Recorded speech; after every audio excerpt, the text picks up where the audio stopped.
Hello, hello, hello. In this video, I want to talk a little bit about Warrior in Dragonsong War. I think Dragonsong is pretty good for Warrior tanking. There's some little tips and tricks that I found for it that I want to go over. I did a video like this similarly for Dark Knight with T in the past. I'm gonna try and make this one a bit more concise though, because that one was like an hour long. So the main thing I want to talk about is some of the like eye manipulation stuff you can do in the first part of this phase, and we're actually going to start off with a video that's not the clear video first, because I stopped doing this rotation after a little while because we started killing things too fast, and this rotation kind of stops being good once you start killing things fast, and it kind of goes outside of raid buffs after a few IR uses. So I stopped doing this, but I still think it's a good thing to do during prog, and it's just some good food for thought to show what you can do in this fight. So I want to go over that a bit. I also want to point out before we start this poll, is I want to show that you can do about like 5 home games in this fight. You can do one in this first phase of Thornton. You can do one in Nidhogg, one in Thornton 2 when he jumps down the second time after Wrath of the Heavens, one for Nidhogg and Hracefelger's Cauterized Dive, and then one for the last set of Akmorns in the final phase before Enrage. I suggest that you do that.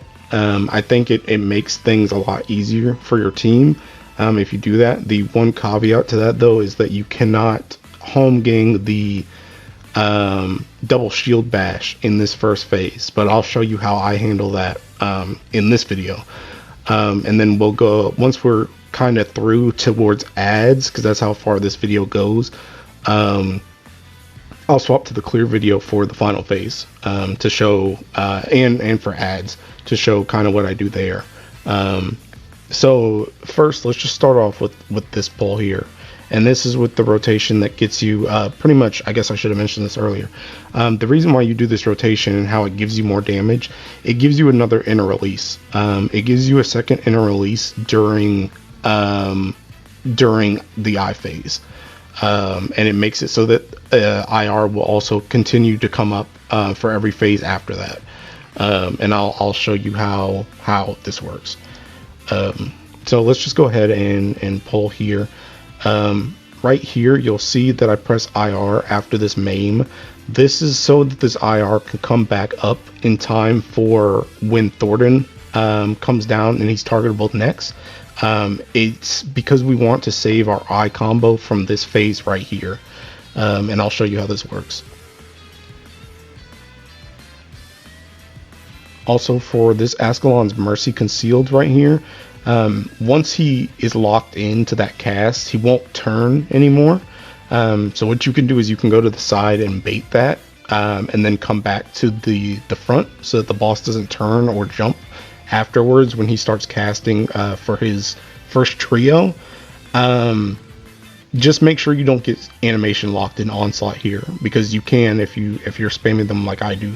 But this opener that I use here is pretty good for not getting locked in it, but you may get locked if you slow down at any point.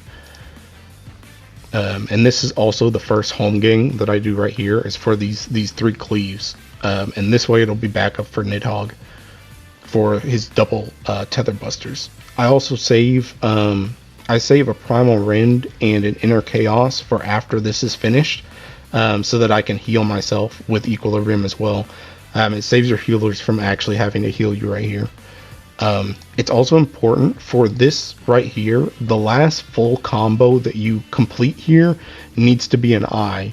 The reason why is because that eye is actually going to be carried over to the next time Thornton is targetable, and I'll show you how that works. So you end on an eye here, and then your last GCD or 2 that you can get, that last MAME is something that you may not always get if you do this exact opener, but that's okay if you don't. It's just 10 extra gauge if you do.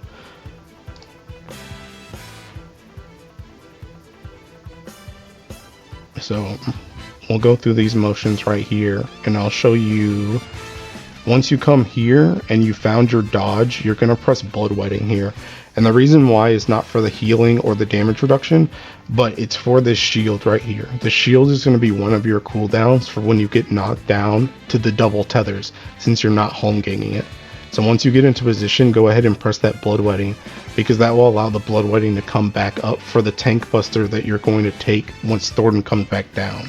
Because if you save Bloodwetting for here, it won't come up in time for the heavenly heal. Besides that though, I just pop Vengeance with that shield and then everything else that we have as a group, and that's about it for this knockdown here. And this is so that you can home gain Nidhogg's tethers, which makes it way easier on you as a warrior. So here, once he's targetable again, you want to, as soon as you're up from down for the count, you want to press Onslaught, jump in, press one heavy swing, and then IR. The reason why you want to press heavy swing specifically to start your combo and get your GCD rolling, but for the IR right afterwards, you want to do it so that you can save this I right here. You'll see I jump in, heavy swing, IR, and it saves that I.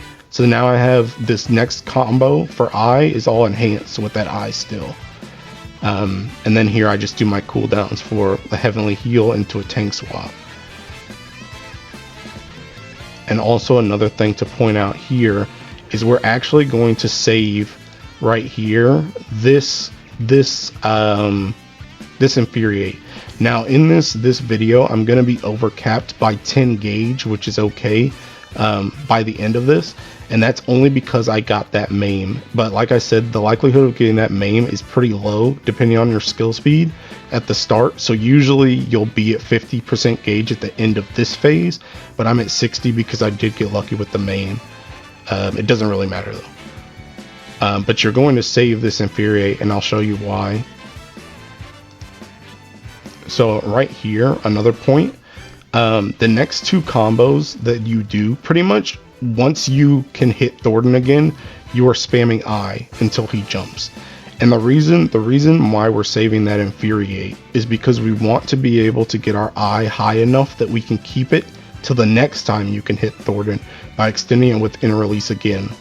That's the reason why we don't use this infuriate here, because we can use it later and still keep the inner chaos while also keeping our eye throughout the entire phase. Because if you use infuriate into inner chaos, you're not going to have enough GCDs on him here to get your eye high enough, because it'll stop you at your main.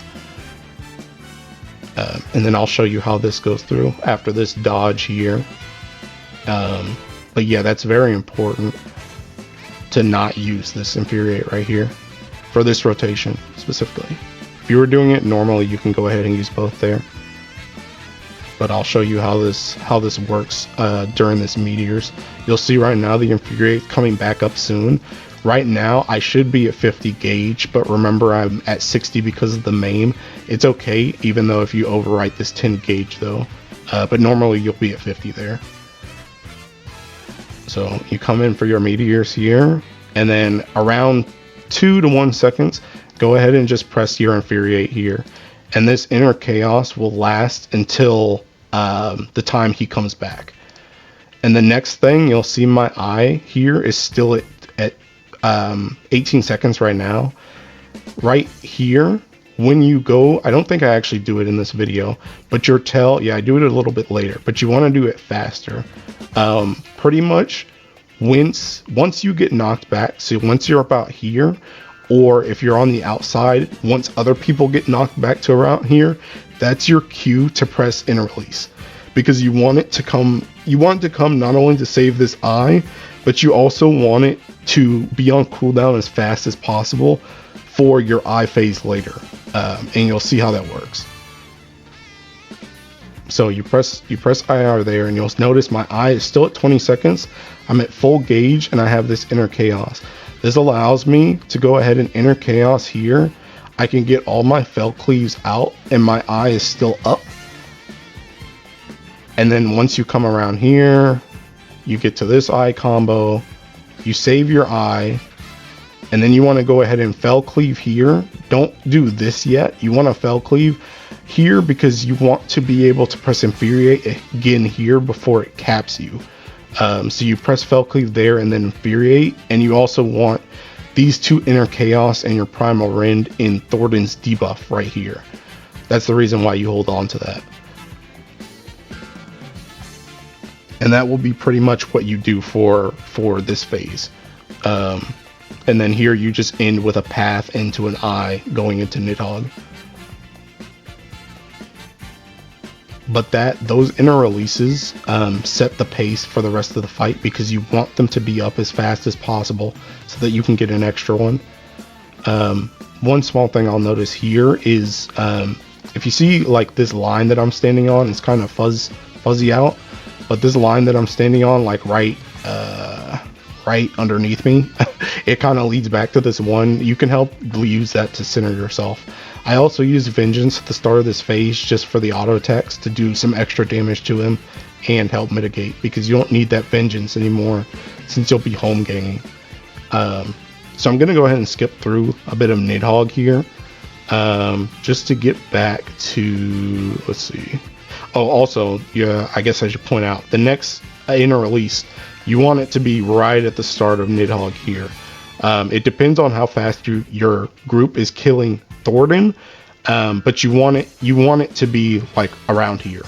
You want it to be like when he comes down, as fast as possible.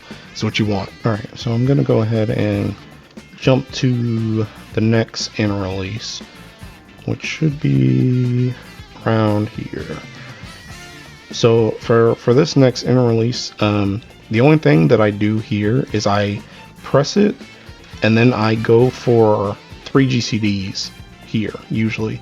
So usually I will double I here just so that I don't overcap on cage by pressing path.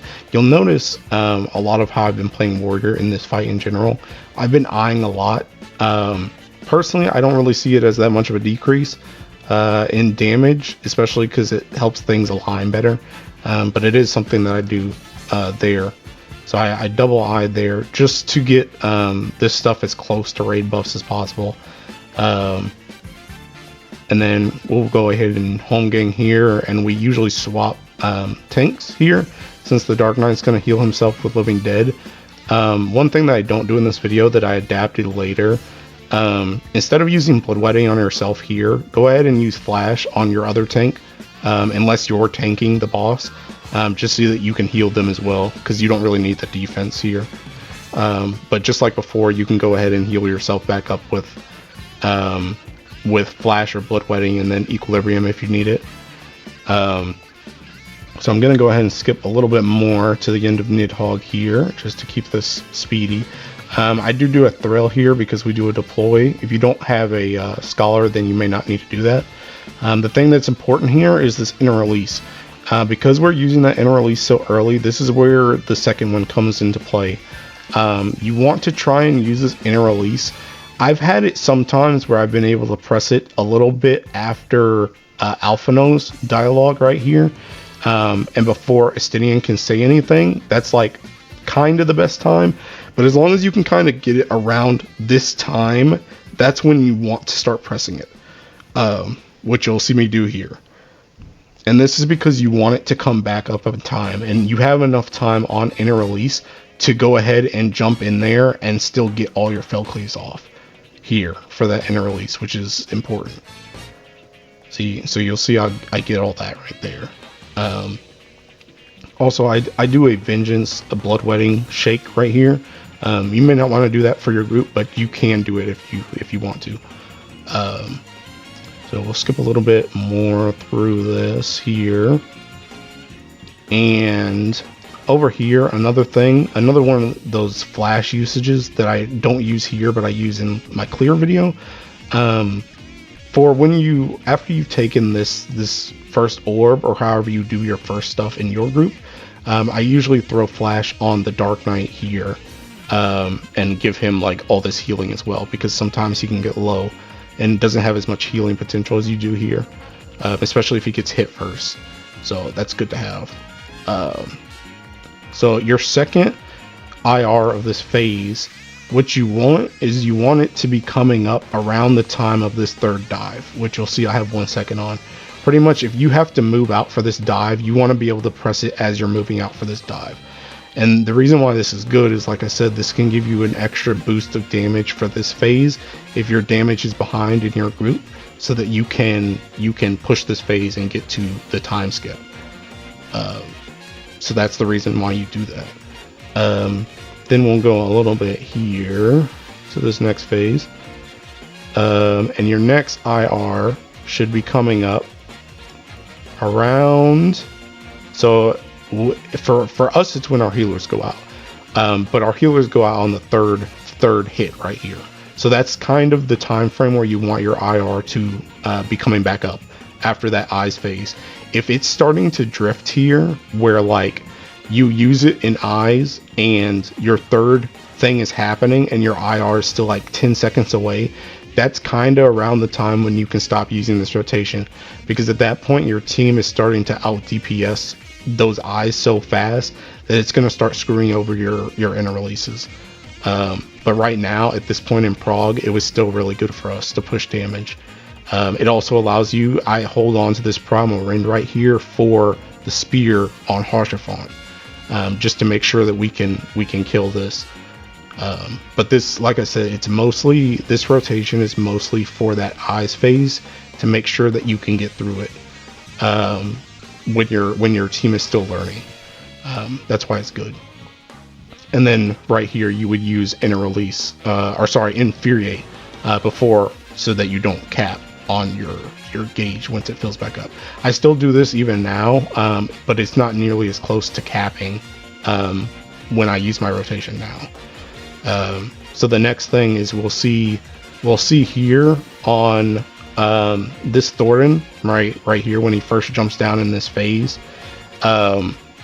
Your next IR will be coming up at the end of this phase. If you do it normally, it'll come up at the start, but for this rotation, it'll come up at the end, which is fine. You just want it before he leaves. Another tell that your team is damaging too fast, if you start to lose fell cleaves on this right here, like when he's here, or the next phase, once he comes after Wrath, if you're starting to lose fell cleaves on your inner release there, you can kind of stop swapping off this rotation and go to a more standard inner release rotation, because your team is more comfortable with the fight and they're doing more damage. But here, like I said, we're still kind of behind, so you can get all these fell cleaves.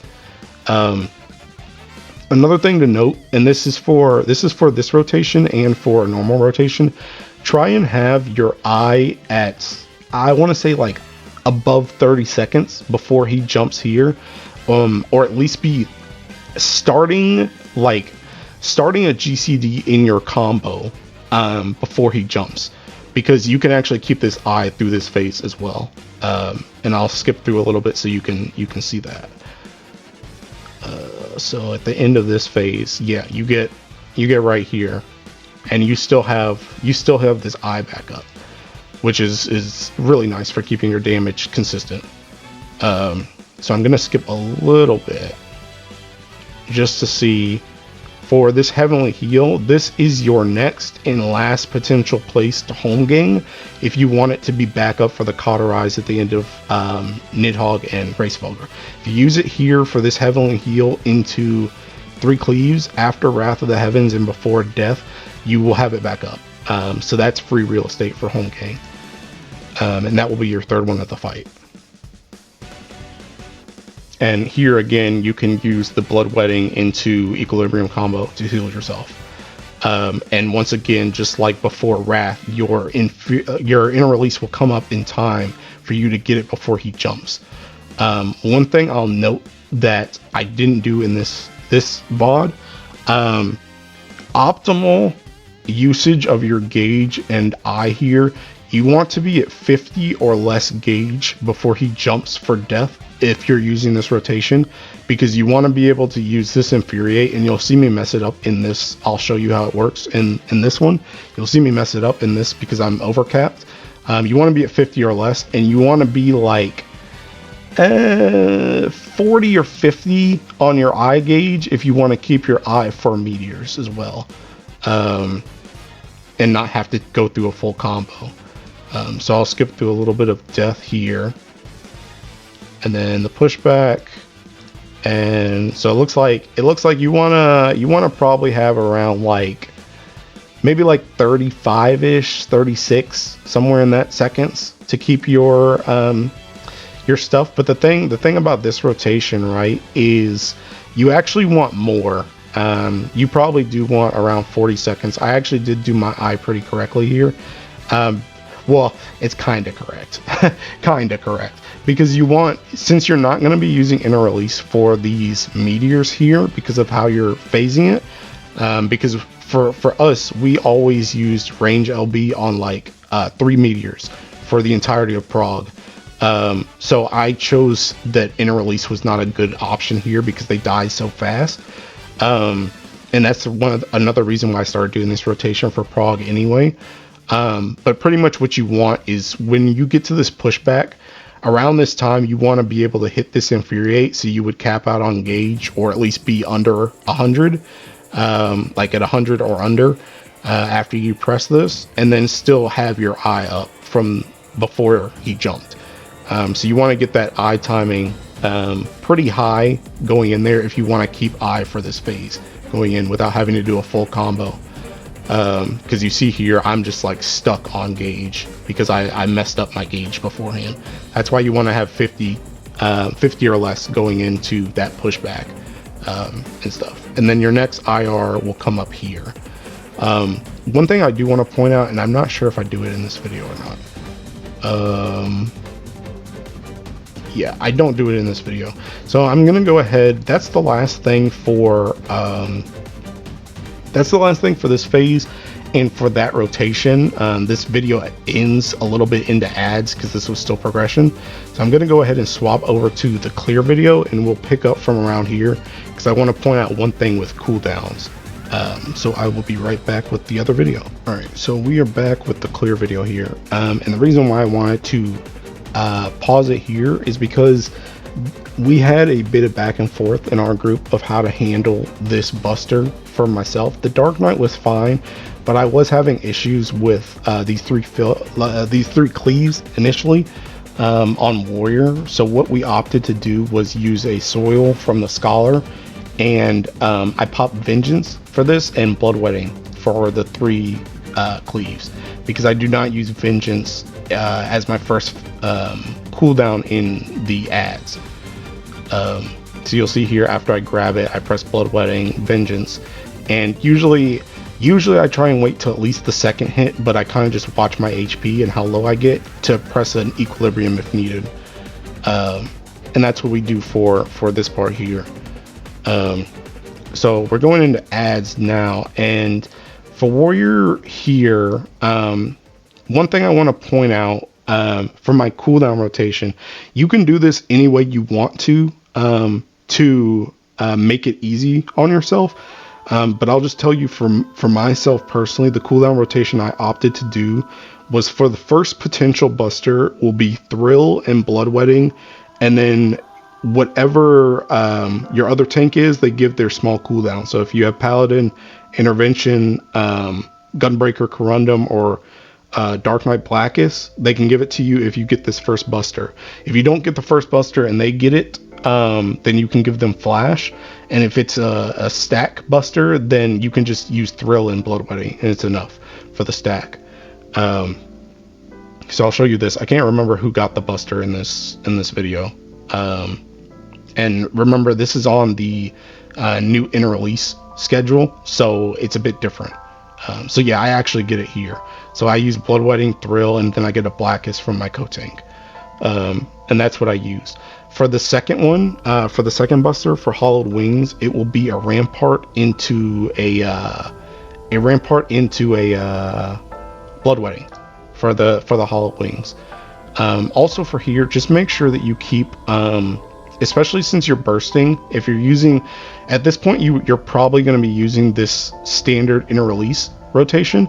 So your inner release will be up here. Watch the dragons to make sure that you don't burst one of them too hard.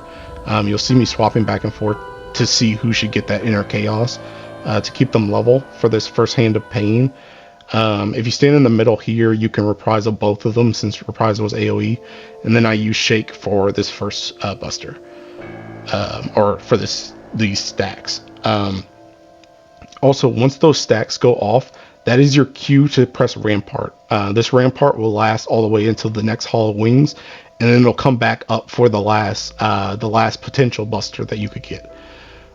So that's your cue. After you get hit by those stacks, that's when you press Rampart, or a little bit afterwards. And then I use Rampart and Bloodwetting for this right here. The next thing, a little thing we can talk about here, for our Rot Pass, we did obviously random DPS first. Then it would go to our Dark Knight, and then our Dark Knight would go to me, and then me would go to another DPS, and then lastly a DPS to DPS. So just be aware that I'll bring up something with the Rot in a second, for how I deal with that, or how we deal with that as tanks. To make sure you're in the right spot at the right time.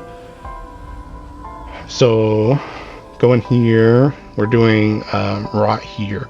Also, another thing here, you'll see that this inner release with a standard rotation is coming up here. I kind of got into the habit of not popping this immediately, because it's okay in this pull, but if you're doing the type of Roth movement that we do, if Hraesvelgr is coming from this lane back here, and you press IR at the start, you're going to lose 2 fail cleaves. At least with how I move, you're going to lose 2 fail cleaves. So I always wait to see where we need to go first before I think about pressing this button. And sometimes I wait all the way until we get to the middle again to even press it. It just depends. But I would not press it until you know whether you're staying on the boss or not. So you'll see here after this next thing that's going to happen is the Rot Pass, and it's a very fast Rot Pass between the 2 tanks here, or between whoever you're passing with. We do tanks, so I'm going to show you what I do for the tanks. I was given this information by someone who had helped sub for our group. Thank you, subs, for telling me about this, or telling us about this. But once this mechanic ends with Roth, both tanks should look at whatever boss is opposite of them, and then jump in with their gap close. That way they can both get to the middle, and they can swap this Rot as fast as possible, because it's a very fast pass right there. So that's very useful information. Here is just another Akafa. You reprisal this one, or I reprisal this one, just like the first. And then it's going to be a Hollow Wings. The next Hollow Wings I use here, I actually do it backwards in this video. Oh no, I do it right in this video. Okay, great. In this video, yeah, I use Vengeance and Thrill for this one right here. And then jump back for the next Rot Pass. And one thing to note, don't do what I did here. Don't Equilibrium here, because you'll see that this thing gives you the healing down. Save this Equilibrium until after you pass the Rot, if you're passing Rot at this time. I just did it because it was consistent, but and I was like, if I can live with a little bit of HP, that'd be great. But it's pretty useless there unless you're literally about to die. So yeah, and then I'll skip a little bit ahead. So for this next tank buster, it will be the return of that Rampart, and then you'll use Bloodwetting. The reason why this cooldown rotation is like this is because if you try and use Bloodwetting on the Hollowed Wings before this buster, it won't be back up for this buster if you have to take it. So you want to use that type of rotation. And then next is the Cauterize. You go ahead and use Home Gang here, and you take this. And that will be your 4th Home Gang.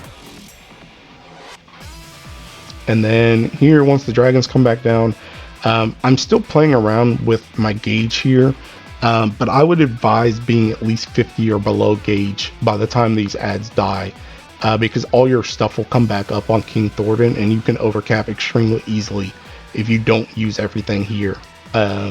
So I start with a Fell Cleave before I go into inner release. I do it like that just in case we have to hold. Because I think I hold. I lose these 2 stacks here because the dragons die so fast. So yeah, just in case you have to hold, go ahead and empty out your gauge first, and then in release. I also give a flash to my co-tank there, just to help him live through his dot that he got from the cauterize. So we'll skip a little bit more here. What you want to do for this, so there's 2 bleeds here. There's one with the eyes, and then once Thornton comes down, he puts another bleed on you.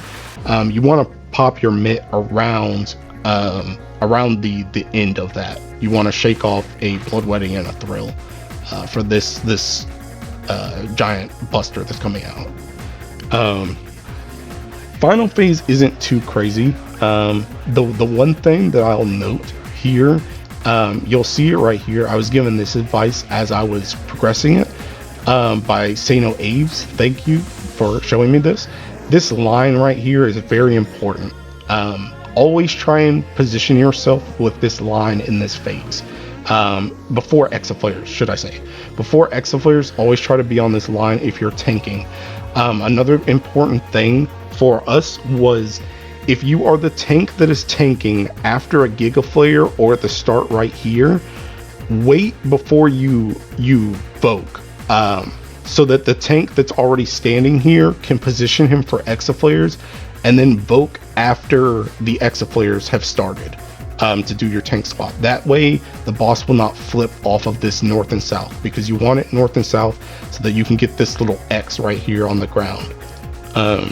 So you'll see me already standing there. Thank you again, Sano, for showing me that. So right here for the exaflares, he's already positioned to be north and south so that we can do this exaflare dodge correctly. Then you just go back and come back in. Here, one thing I'll note for final phase, I go bloodwetting on pretty much all the autos.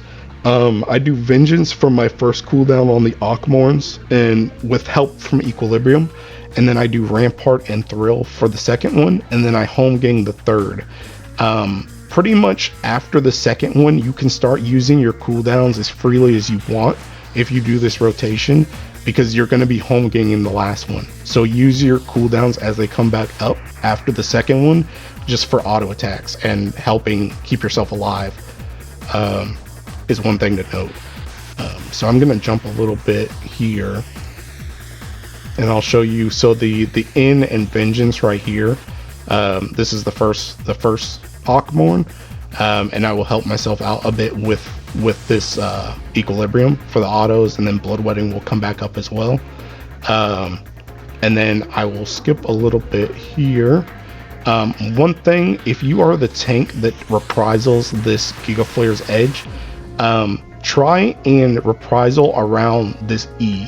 You may even see in this video that I literally stopped GCDing just to make sure I get that reprisal in time, because you want to be able to cover all 3 of these hits. So you'll see I reprisal there, and then as we start moving, it will last for all of these. Also, after Gigaflare, always try and keep moving towards a north or south. So here you'll see me land on north, and I find that arrow again, and I plant there as the person who's tanking. And this is for both tanks. If you're tanking at the time after a Gigaflare, try and find one of these north or south arrows and plant there if you're the one tanking.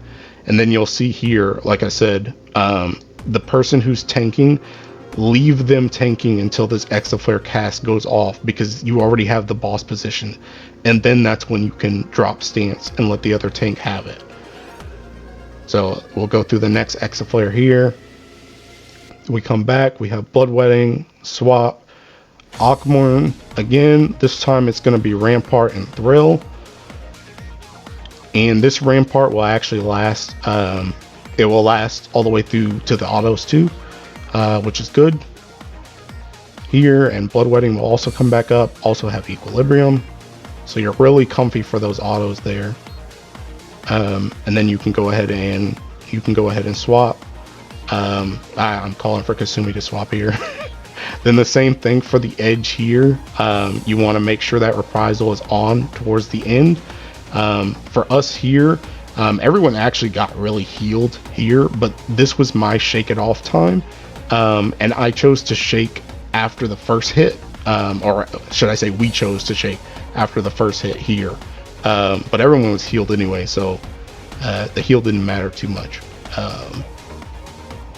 But yeah, also for this phase with the autos, just make sure you don't cleave anyone. Even if you have to peel off the boss a little bit, just try not to cleave anybody. Here you'll see me put on stance because I was about to voke, and then I told myself, no, I'm not going to voke because we need to position this for Exit Flares, and Kasumi's already stuck there. So Exit Flares come out, now I can grab the boss. And the Exit Flares are already set up. I'll skip a little bit more to the next autos, and like I said, here you can start popping whatever cooldowns. I should have popped this vengeance here, but whatever. And then out here, the other tank can actually go. You'll see Kasumi run out here to these other groups to help them. This last one, your home gang is back up, so you can go ahead and home gang this Buster towards the end of the cast, and it will last through all the hits of Akmor. And you can just tank that by yourself. It's really, really good. Really, really good. Just make sure that the tank, I was telling Kasumi to fan out, make sure that the tank gets away from people if they're helping people in the other groups. And then here's just some rage. And you'll see at the very end, I just barely got this inner chaos off before I died to the enrage. But yeah, so that's pretty much it for Warrior in this fight. I think it's really good for tanking this fight, to be honest. I had a lot of fun doing it. Shake It Off is still pretty good compared to the other mitigations. Having that shield can be nice, and being able to buff it can be nice. Bloodwetting and Equilibrium help a lot for healing, and Home Gang being so readily available helps a lot in situations that other tanks cannot invuln. So yeah, I hope this helped out a little bit and gave some insight into how I did prog on Warrior, and hopefully it can help you guys get further through the fight and beat it as well. So that's all. Bye bye.